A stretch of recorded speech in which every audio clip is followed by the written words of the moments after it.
सत्यनारायण रामय्या गुरुम प्रभाग क्रमांक 13 मधून निवडणूक लढवित आहे। माझ्यासोबत विजय चिप्पा, सुनीताताई कामाटी, अंबिकाताई चौगुले या भारतीय जनता पार्टीचे अधिकृत उमेदवार म्हणून आहेत।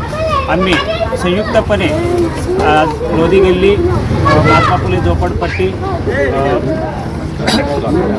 स्लॉटर हाऊस अनेक ठिकाणी आज आम्ही डोर टू डोर पदयात्रा काढलेली आहे आणि तेथील समस्या जाणून घेतलेल्या आहे। त्या समस्या आम्ही निवडणुकीनंतर पहिल्यांदा त्या समस्यांना प्राधान्य देणार आहोत। येथील नागरिकांनी आम्हाला उत्स्फूर्तपणे आशीर्वाद दिलेला आहे। प्रचंड बहुमताने आपण निवडून येणार आहात म्हणून आम्हाला निश्चितच आनंद होत आहे की या भागातील नागरिकांचा आम्हाला जो पाठिंबा मिळाला आहे, निश्चितच आम्ही मोठ्या मताधिक्याने निवडून येणार आहोत। सुनीता कामाटे या म्हणजे लोधी गल्लीत आम्ही आलेलो आहे।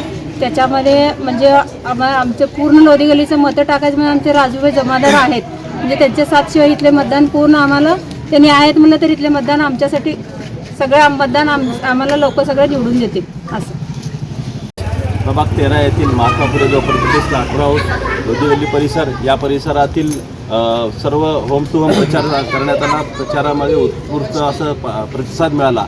या भागातले छोटे छोटे प्रॉब्लेम आहेत आणि ते काय उदाहरणार्थ लाईट नाही आहे, गटर व्यवस्थित नाही आहे, पाण्याची समस्या आहे, या शौचालय सगळ्यात महत्त्वाचं आमच्या भगिनीला इथं शौचालय नाही आहे। हे शौचालय पहिल्यांदा आम्ही निवडून आल्यानंतर या भगिनीसाठी आम्ही पहिल्यांदा शौचालय निर्माण करून देऊ आणि त्या लाईटचा प्रश्न जे आहे तो लाईटचा प्रश्न या 2 दिवसाचा आम्ही लाईट चालू आहेत पण इथं कोणी येत नाहीत, फिरकत नाहीत, ड्रेनेज तुंबलेले आहेत, त्या ड्रेनेज काढणारा माणूस येत नाही आहे। हे मूलभूत सोयी द्यायलाच पाहिजे। या सोयीसाठी आम्ही लवकरात लवकर प्रयत्न करून आम्ही निर्माण करण्याचा प्रयत्न करणार आहोत। नमस्कार, मी विजय भूमय्या चिप्पा।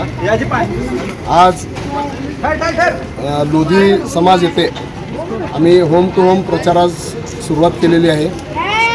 आम्हाला नागरिकांकडून उत्स्फूर्त प्रतिसाद मिळत आहे।